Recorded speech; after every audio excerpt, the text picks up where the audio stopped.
Bismillahirrahmanirrahim. Paix et salut sur le prophète Mohammed ainsi que sur sa famille et ses compagnons. Le thème d'aujourd'hui va porter sur une parole très importante de notre bien-aimé Sidna Cheikh Ahmed Tijani, que Allah sanctifie son précieux secret. Et cette parole est contenue dans le Jawahirul Ma'ani et elle est la suivante. Le Cheikh, que Allah soit satisfait de lui, il dit: on ne doit pas se moquer du caractère sacré de nos maîtres, les walis. On ne doit pas négliger leur valeur. Honorer le caractère sacré des walis, morts ou vivants. Car celui qui honorera leur caractère sacré, Allah honorera le sien. Et celui qui les méprisera, Allah le rabaissera et se mettra en colère contre lui. Ne dévalorise pas le caractère sacré des saints. Fin de citation. C'est une parole donc très profonde et très importante. Une parole dans laquelle il y a un grand enseignement. Et cette parole est une éducation. C'est une parole qui est complète et qui contient de grands bénéfices, un avertissement et une belle promesse aussi. Et c'est une parole, un enseignement de Sidna Cheikh Ahmed Tijani, radiyallahu anhu, qui contient de nombreux trésors pour celui qui peut saisir certaines subtilités et pour celui dont le cœur est un réceptacle pour les émissaires spirituels, que Allah ne nous prive pas. Honorer le caractère sacré d'un saint, d'un wali, valoriser un saint, valoriser les enseignements d'un saint, le wird d'un saint, donc le cheminement d'un saint, l'éducation spirituelle d'un saint, cela fait partie intégrante de notre religion. Et c'est en tout point conforme et en accord avec le Coran et la Sunna. Le musulman honore et valorise tout ce que Allah valorise et tout ce que le prophète, paix et salut sur lui, nous a enseigné, nous a montré comme étant valeureux. Le musulman honore et valorise ses parents. Le musulman honore et valorise les personnes âgées. Le musulman valorise les savants. Il honore et valorise tout ce que Dieu valorise. Il valorise l'islam. Il valorise la famille du prophète Mohammed sallallahu alayhi wa sallam. Donc les shurafa sont valorisés, honorés. Les compagnons du prophète, paix et salut sur lui, sont valorisés. Les musulmans des 3 premières générations sont valorisés et particularisés par le prophète Mohammed sallallahu alayhi wa sallam comme étant parmi les meilleures générations. Donc tout cela, nous le savons dans la sunna. Et les pieux sont valorisés, les vertueux, les martyrs, etc., etc. Donc Allah valorise beaucoup de choses et nous avons été éduqués, l'éducation prophétique à enseigner, à former des consciences pour valoriser ce que Allah Azzawajal valorise. Et il ne faut pas croire que les élus d'Allah n'existent pas. Donc ça, c'est très important de ne pas tomber dans ce piège, parce que ne serait-ce que la bonne opinion que nous devons avoir envers Allah et envers ses serviteurs, juste cette bonne opinion, l'obligation de la bonne opinion envers Allah est suffisante pour nous interdire d'avoir une pensée aussi dégradante. Non, il y a des saints sur terre. La terre d'Allah, Azzawajal, le regorge d'élus. Elle regorge de saints, elle regorge de gens que Allah Azzawajal a particularisés par son regard particulier, par sa miséricorde, des gens qui, et souvent même des gens qui peuvent même ignorer qu'ils sont des saints, Tous les saints ne savent pas qu'ils sont saints, mais ils sont nombreux, ils sont là. Et nous savons qu'il y a beaucoup de saints, quand ils meurent, des catégories de saints, lorsqu'elles décèdent, sont remplacées par d'autres. Donc la terre est toujours habitée par des awliya. Alors dans le Saint-Coran, il est dit dans la sourate Al-Nisa, verset 97, alors il est dit: ceux qui ont fait du tort à eux-mêmes, les anges enlèveront leur âme en disant: où étiez-vous? Donc à propos de votre religion. Alors ils répondront: nous étions impuissants sur terre, dirent-ils. Alors les anges diront: la terre d'Allah n'était-elle pas assez vaste pour vous permettre d'émigrer? Voilà bien ceux dont le refuge est l'enfer, et quelle mauvaise destination. Que Allah nous préserve de l'enfer et que Allah nous accorde le paradis par sa pure faveur. Alors nos maîtres soufis, nos enseignants, ceux qui ont maîtrisé certaines sciences allusives, nous ont enseigné que ce verset est aussi une allusion. Elle est aussi une allusion à la présence des saints sur terre. Parce que ce qui est vaste, ce qui rend la terre vaste, ce qui donne à la terre, ce qui permet à la terre d'avoir de nombreux refuges, ce sont les awliya. Donc c'est la présence des saints qui rend la terre habitable, qui rend la terre vivable et qui permet donc d'avoir ce sont les awliya qui sont un refuge, qui sont une aide, qui sont un soutien, qui sont une guidance, qui sont une miséricorde pour quiconque s'attache à eux, pour quiconque se soumet à eux et pour quiconque les aime et les respecte. Que Allah ne nous prive pas. Et dans l'enseignement de Sina Cheikh Ahmed Tijani, radiallahu anhu, il apparaît qu'il faut avoir un grand respect pour les awliya. Donc souvent les musulmans peut-être peuvent négliger cela. Les musulmans, beaucoup de musulmans ignorent totalement ça. Mais l'islam produit des saints.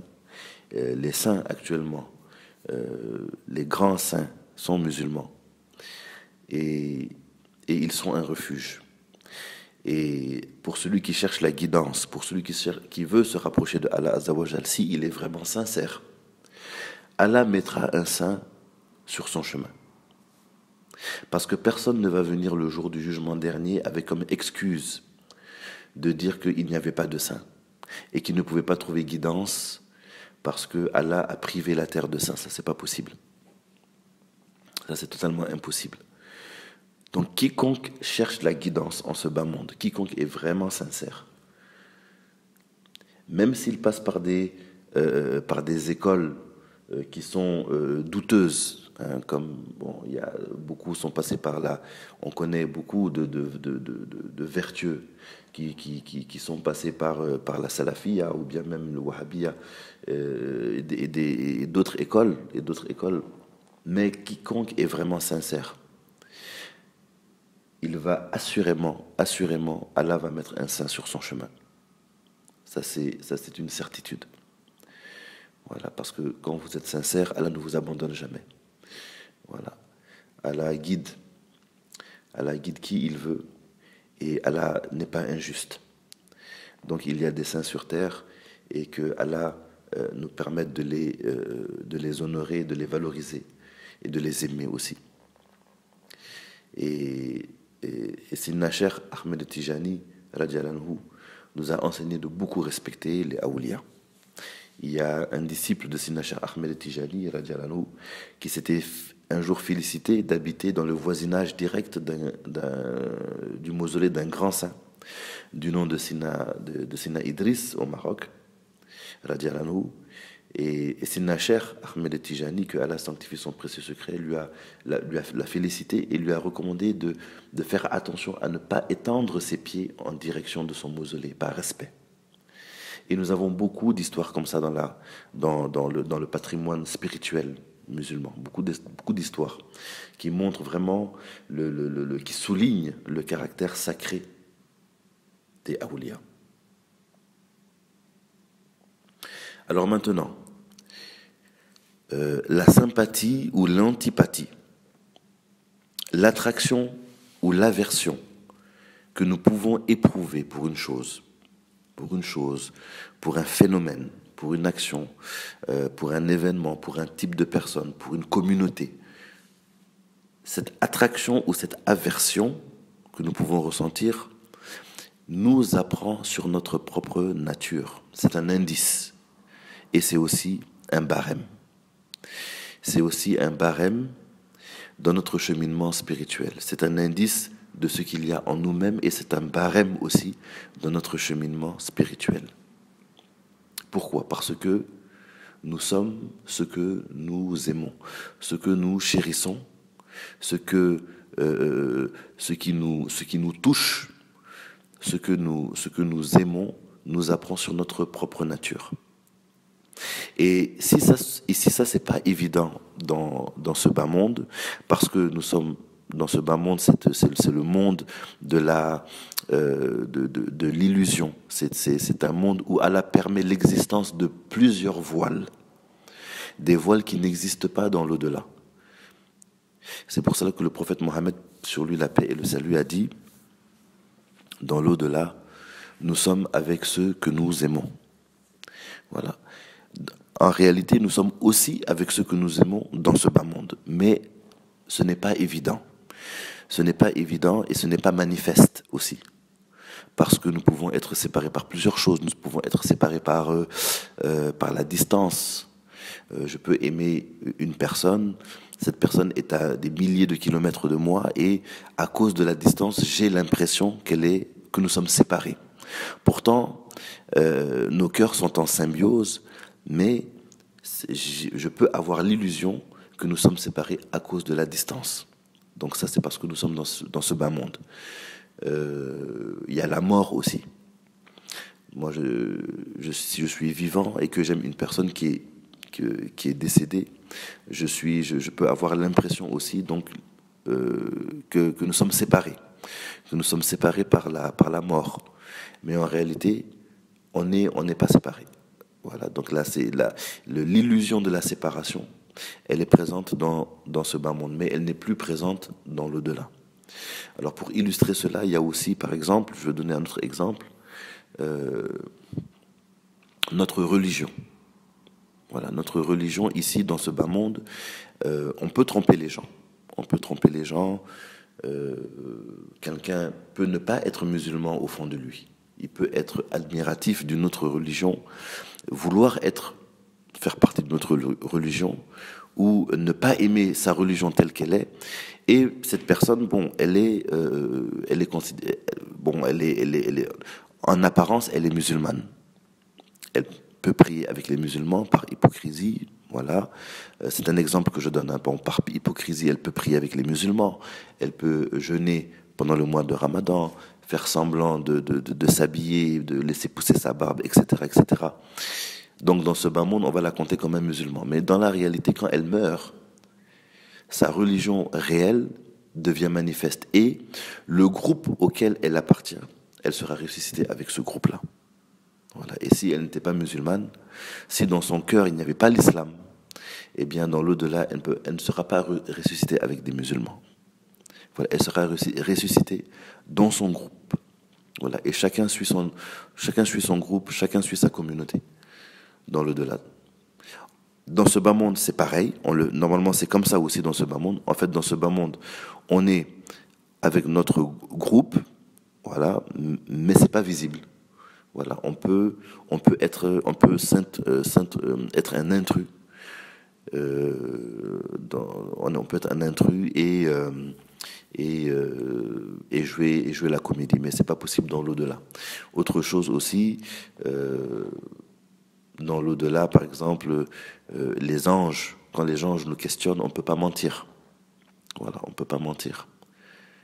Voilà, dans ce bas monde, on peut mentir. Mais dans l'au-delà, dès qu'on meurt, ce n'est plus possible. Les voiles qui nous permettaient, donc, le sursis, voilà, les voiles qui nous donnaient ce sursis-là, dans l'au-delà, ils ne sont plus là, quoi.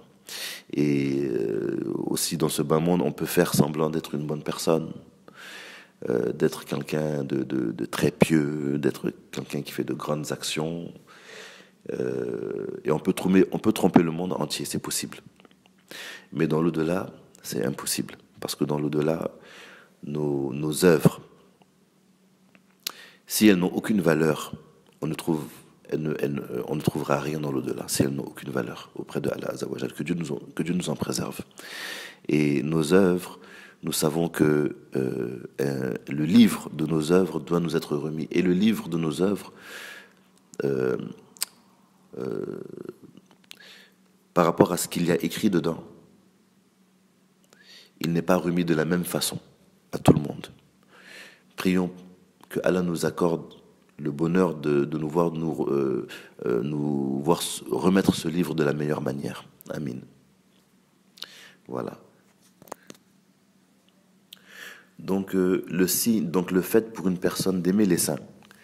Voilà, donc une personne qui aime les saints, qui son cœur s'allume lorsqu'on évoque les saints, même lorsqu'on évoque le nom d'un saint, lorsqu'on évoque la biographie d'un saint, lorsqu'on évoque les œuvres d'un saint, donc le bonheur qu'il ressent, donc cet amour et ce bonheur, cet enthousiasme qu'il va ressentir, c'est un signe. C'est un signe d'amour et cet amour est un signe clair et net, flagrant que cette personne fait partie des saints, elle aussi. Il ne faut même pas en douter. Voilà. On ne peut pas avoir de l'amour et de l'affinité pour une chose pour laquelle on est totalement étranger. Voilà, cela n'est pas possible. Si vous voyez quelqu'un qui aime les saints, quelqu'un qui les aime sincèrement, qui aime qui valorise leur caractère sacré, qui valorise leur statut auprès d'Allah Azzawajal, soyez sûr et certain que cette personne a de la sainteté en elle. Ça, c'est clair et net. Voilà. On ne peut pas aimer, on ne peut pas avoir d'affinité pour une chose pour laquelle on n'a aucun lien. Voilà, ce n'est pas possible. Et cette personne qui aime les saints, même si dans ce bas monde, elle vit seule sur une île déserte, eh bien dans l'au-delà, elle sera à sa place, et sa place sera auprès des saints. Et ça, elle sera ressuscitée avec eux. Elle rentrera au paradis avec eux. Dans son paradis, à cette personne, il y aura les saints. Il y aura les saints dedans. Donc dans son voisinage, il y aura les awliya dans son voisinage. Voilà, obligatoirement. Parce que cette personne a déjà ça en elle. Voilà. Et si c'est pas manifeste dans ce bas monde-là, ça devient manifeste dans l'au-delà. Et notre place dans l'au-delà, c'est l'extériorisation de ce qu'il y a en nous. Voilà, que Allah nous donne la compréhension des choses. Et il faut savoir aussi que l'exaltation des saints, voilà, la valorisation des saints, la vénération que nous pouvons avoir pour les saints, elle ne commence pas avec la vénération des humains. Non.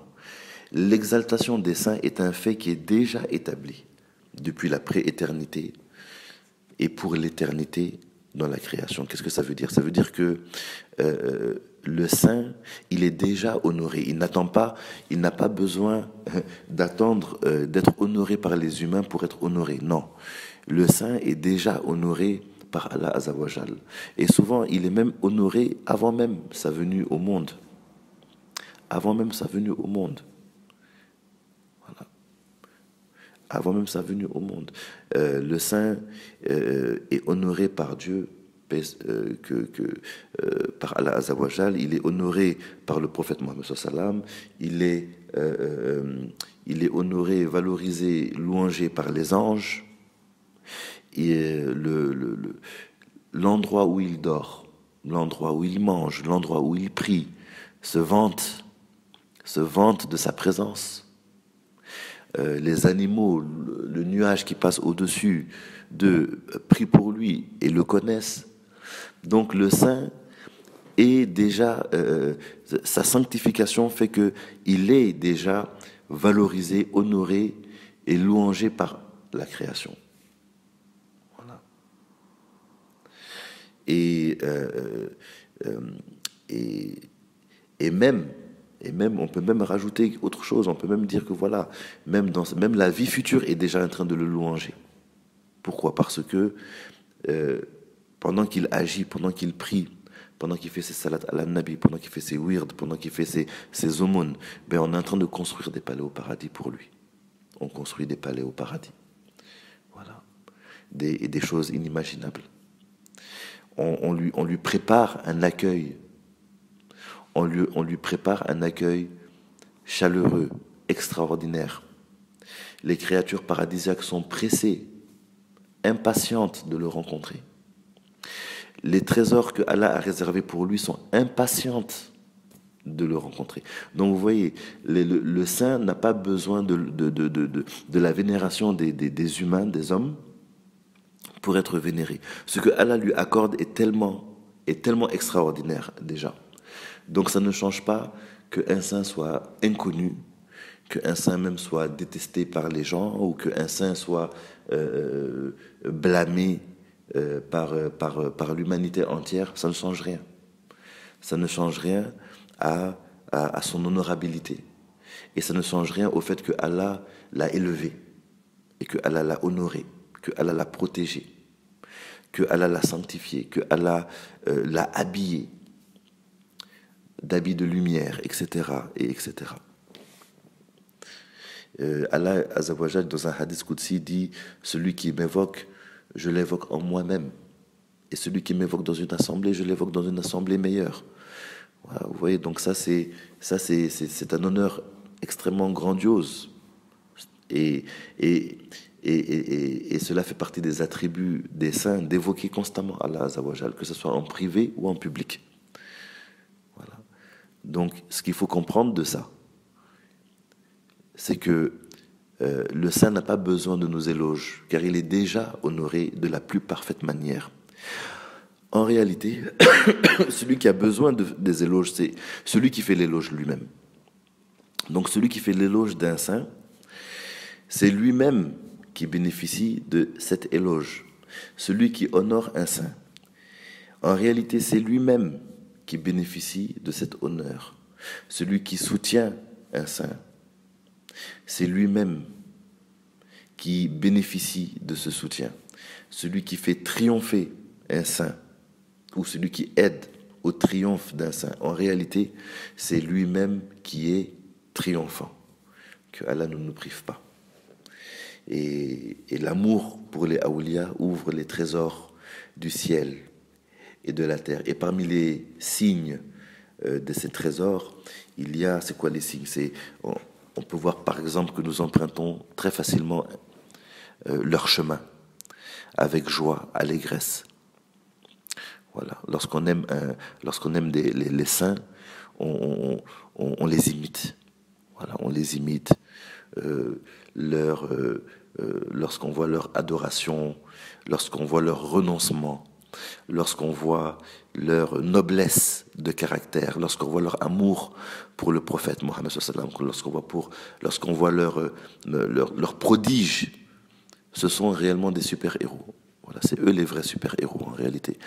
Donc même ce qu'on voit dans les films à Hollywood, pourquoi d'ailleurs justement les films de super-héros marchent tellement? C'est parce que ce sont des archétypes. Les films de super-héros ont beaucoup de succès parce que ce sont des archétypes, et les super-héros qu'on voit sont en réalité comme des allégories, donc des symboles de ce qui existe dans la réalité. Il y a des awliya.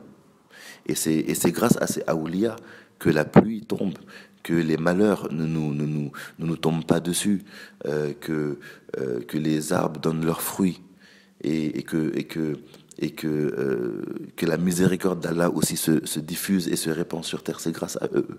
C'est grâce à eux. Donc ce sont eux les super-héros en réalité. Voilà, ce qu'on voit dans les films, c'est une imitation. Voilà, donc ça c'était une parenthèse. Une parenthèse, voilà. Et donc c'est ça. Donc je disais que l'amour pour les awliya fait que on emprunte facilement leur chemin, et quel beau chemin. Voilà, quel beau chemin. Voilà. Si on suit un élu d'Allah, que Allah a particularisé par l'amour de la lecture du Coran, on va aussi aimer la lecture du Coran, du Saint-Coran. Si notre cœur s'amourage pour un saint qui est particularisé par un amour ardent pour la famille du prophète Mohammed sallam, ça va nous toucher aussi, et nous aussi on va prendre ce caractère-là.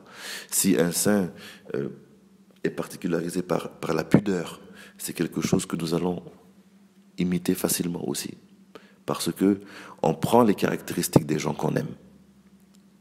Voilà. Ceux qu'on suit, ceux qu'on aime, on devient comme eux. Et les saints, Allah les a habillés, les a habillés d'habits de noblesse, des habits paradisiaques en réalité. Ce sont des habits de noblesse pour nous dans ce bas monde.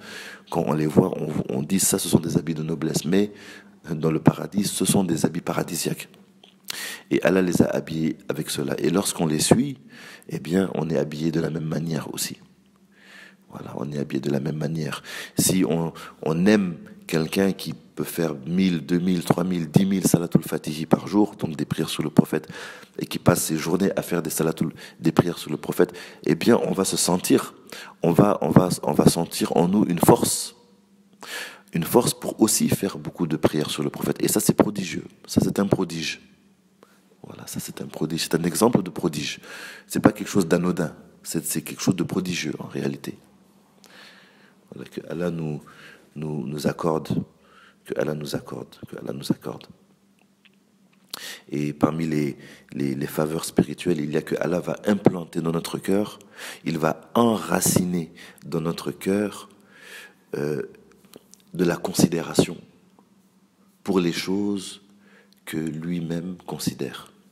Voilà, quand Allah considère quelque chose, quand Allah donne de la valeur à quelque chose, s'il t'aime, il met dans ton cœur de la sympathie, il met dans ton cœur du respect et de l'amour pour ces mêmes choses-là. Voilà. Et si Allah veut t'égarer, ce que Allah n'aime pas, c'est ça qui va te faire aimer. Que Allah nous en préserve. Voilà, ce que Allah déteste, il va te faire aimer ça. Ce pourquoi Allah n'a aucune considération, il va rendre cela important dans ton cœur, que Dieu nous en préserve. Donc ça, c'est une punition, ça c'est une punition. Donc les awliya, ils sont très sensibles à ce genre de détails-là. Voilà, quand ils voient dans le cœur ça chez un disciple, donc ça, ils corrigent ces choses-là. Voilà, et ils remplacent ça par l'amour, par exemple, l'amour pour la dunya, on va le remplacer par l'amour pour l'au-delà, ou l'amour pour Allah Azawajal. Voilà. Donc quelqu'un qui mettait toute son énergie pour rechercher des choses qui lui sont déjà garanties. Donc ça, c'est la dunya. Donc notre subsistance dans la dunya nous est déjà garantie. C'est pour cela que d'ailleurs, même quand vous allez chez les lanceuses de Kori ou bien n'importe quel voyant, ils peuvent vous dire que voilà, vous allez avoir beaucoup d'argent, vous allez perdre un peu d'argent. Pourquoi? Parce que ça, ce sont des choses, c'est dans la dunya. Mais aucun voyant ne peut vous donner des nouvelles sur des choses qui sont supérieures, qui sont plus élevées que ce qui a trait au bas monde. Voilà. C'est pour ça que souvent dans les... Mais ça, je ferai peut-être une audio sur ça, parce que ça, c'est un sujet qui peut être intéressant. Quelle est la différence entre les dévoilements des awliya et la voyance? Voilà, ça, c'est un sujet qui peut être intéressant. Mais on en reparlera, Inch'Allah. Voilà. Donc, je ferme la parenthèse. Et voilà, je disais que donc les faveurs spirituelles, donc il y a ça. Il y a l'amour pour les choses importantes. Voilà, ce qui est important pour Allah Azawajal, ce que Allah veut, ce que Allah valorise, et bien du coup, on commence à valoriser cela aussi. Voilà. Allah valorise les savants, il valorise la sunna du prophète Mohammed sallam, eh bien on se retrouve à tomber amoureux de la sunna du prophète Mohammed sallam, à tomber amoureux des hadiths, à tomber amoureux de la lecture du Coran, à tomber amoureux de la récitation de la salatul ala nabi, à tomber amoureux de la famille du prophète, paix et salut sur lui. Donc ça, ce sont des faveurs spirituelles, ce sont des cadeaux. Voilà, c'est pas des choses qui rentrent dans le cœur comme ça, par hasard ou par accident, non. Non, ce sont des cadeaux divins. Ce sont des cadeaux divins, ce sont des lumières divines que Allah met dans le cœur. Que Allah nous donne la compréhension des choses. Amin. Et ceux qui dénigrent les saints, ceux qui attaquent les saints, que Dieu nous en préserve et que Dieu nous préserve d'être comme cela, eh bien, ils sont privés de ça. Voilà, ils sont privés de ça. Voilà, celui qui dénigre les saints, les aoulias, qui les combat, il est exclu. Voilà, il est exclu. C'est pour ça que ceux qui dénigrent les saints, vous allez constater qu'il est enraciné dans leur cœur, que ça n'existe pas, que les saints n'existent pas. Voilà. Voilà, c'est enraciné dans leur cœur et on peut pas leur faire changer d'avis parce qu'ils sont exclus. Que Dieu nous en préserve. Voilà, que Dieu nous en préserve. Voilà, donc Allah Azawajal nous avons dans nos textes religieux, dans le Coran, dans la Sunna, il apparaît de manière claire et nette que Allah déclare la guerre à quiconque s'attaque à un de ses walis. Donc c'est terrifiant. Voilà, c'est terrifiant. S'attaquer à un wali, c'est l'une des pires choses à faire dans la vie. Que Dieu nous en préserve. Et s'attacher au wali, s'attacher au awliya, c'est l'une des meilleures choses à faire dans la vie.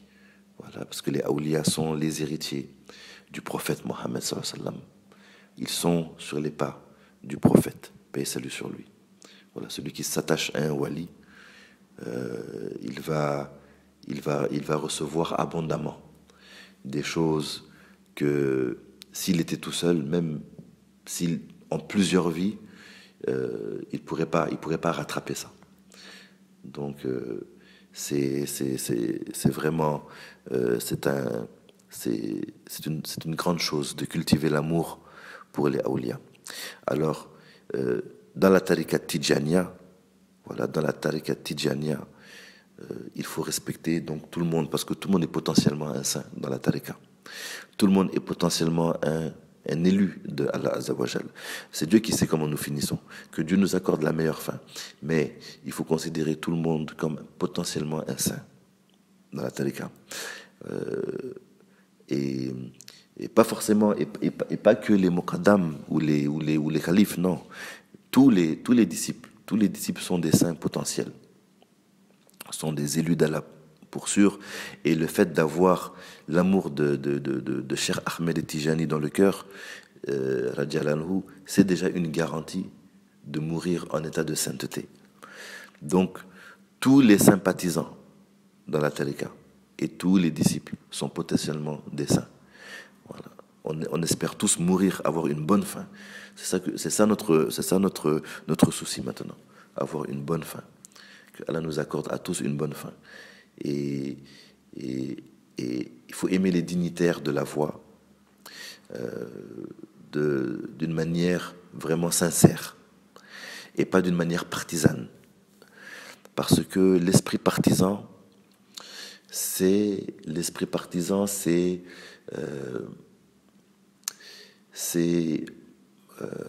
comment dirais-je, l'esprit partisan, c'est vraiment un mal qui ronge la communauté des disciples.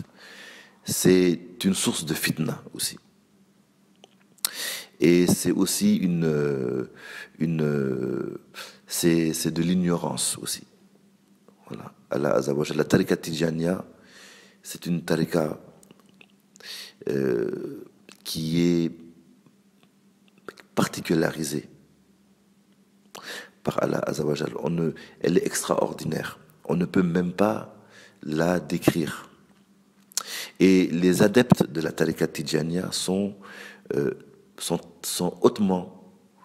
hautement valorisés par Allah Azawajal, par le prophète Mohammed sallallahu alayhi wa sallam et par Sidna Cheikh Ahmed Tijani, au point que le prophète, paix et salut sur lui, au point que Sidna Cheikh Ahmed Tijani radiallahu a donné un avertissement aux disciples et qu'il a dit aux disciples de ne pas se faire du mal les uns les autres, de ne pas se déranger les uns les autres, parce que ce qui touche le cœur d'un disciple touche le cœur du prophète Mohammed sallallahu alayhi wa sallam. Ça c'est grave. Ça c'est grave, mais ça montre aussi l'importance du disciple aussi. Et il y a dans l'esprit partisan un danger par rapport à ça. Donc il faut vénérer les grands dignitaires de la voie sans esprit partisan. D'ailleurs, même l'esprit partisan, c'est le signe c'est le signe de quelque chose de plus sournois. Parce qu'on ne peut pas, lorsqu'on vénère un saint, en réalité, on vénère normalement tous les awliya. Voilà, parce que tous les awliya sont de la même famille. C'est comme les prophètes. Sur eux, la paix et le salut. C'est comme les prophètes. Voilà. Notre prophète, le prophète que nous suivons, c'est le prophète Mohammed sallallahu alayhi wa sallam. Mais l'amour du prophète Mohammed sallallahu alayhi wa sallam, il y a une universalité dedans qui nous fait aimer tous les prophètes. Sur eux, la paix et le salut. C'est la même chose pour les awliya, normalement. Pour les saints, ça doit être pareil. Si on ne trouve pas ça chez les awliya, c'est parce qu'il y a un problème. Si on aime un saint et qu'on déteste un autre saint, c'est parce qu'on n'aime pas les saints en réalité. En fait, l'amour du saint qu'on pense aimer, cet amour est en réalité un prétexte à quelque chose de plus égotique. Donc souvent, on peut, je vais donner une illustration, on peut penser qu'on aime un saint et dénigrer les autres, mais en réalité, le saint qu'on pense aimer, en fait, c'est pas lui qu'on aime. En réalité, c'est le fait qu'il soit de la même ethnie que nous, ou le fait qu'il soit de la même communauté que nous, ou le fait qu'il soit de la même famille que nous, ou qu'il soit de la même couleur de peau que nous, ou le fait que il y a dans sa personne quelque chose qui nous valorise nous. Voilà, c'est pour ça qu'on a ce phénomène d'esprit partisan. Voilà, parce qu'il est impossible d'aimer un saint et d'en dénigrer un autre. Voilà, quelqu'un qui apparaît clairement comme étant un saint, on ne peut pas le dénigrer. Voilà, même si on en aime un autre plus. Voilà, mais on peut pas être l'ennemi de Awliya en étant en même temps l'ami de Awliya. C'est comme si on est ennemi, c'est comme si on aime certains prophètes et on en déteste d'autres. C'est pas possible. Voilà, donc pour les Awliya, c'est la même chose aussi. Donc ça, il faut faire attention à ça. Voilà, il faut pas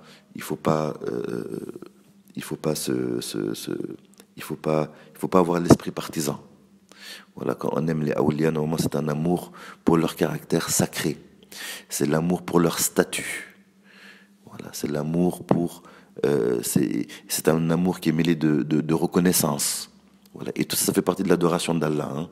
Tout ça, ça rentre dans l'adoration d'Allah. Voilà, donc que Allah nous facilite les choses, que Dieu nous préserve. Voilà, que Dieu nous préserve des ruses de shaitan et des ruses de notre nafs. Et que Allah nous accorde pleinement ses faveurs par pure générosité, par pure largesse. Que Allah nous pardonne, que Allah nous guide, que Allah fasse de nous des bons disciples, des authentiques disciples de la tariqa. Voilà, sans innovation, sans déviation, sans égarement. Voilà, que Allah attache notre cœur à Sayyidina Cheikh Ahmed Tijani radhiyallahu anhu, qui fasse que nous aimions tous les disciples, tout le monde, tous les grands, toute la descendance de Sayyidina Cheikh Ahmed Tijani radhiyallahu anhu, que Allah fasse de nous des vrais disciples, des authentiques disciples. Amin, amin, amin, amin, amin. Des authentiques amoureux. Des authentiques amoureux. Des authentiques amoureux des awliya. Et de Sayyidina Cheikh Ahmed Tijani radhiyallahu anhu. اللهم صل على سيدنا محمد الفاتح لما أغلق والخاتم لما سبق ناصر الحق بالحق والهادي إلى صراطك المستقيم وعلى آله قدره ومقداره العظيم سبحان ربك رب العزة عما يصفون وسلام على المرسلين والحمد لله رب العالمين.